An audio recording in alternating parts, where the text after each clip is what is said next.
blessed and grateful that I joined this course.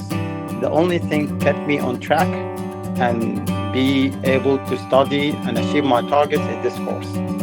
What I've done is I signed for the whole package, the course, the rapid review lectures, everything, the vivas.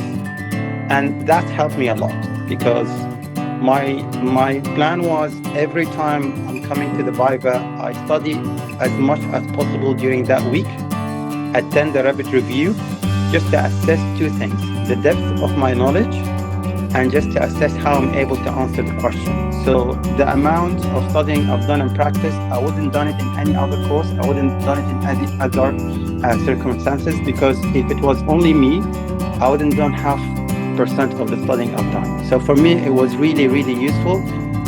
The other thing I wanted to say, I was lucky that my long case was breast.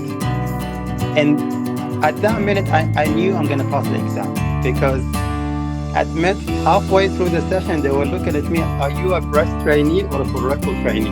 Okay.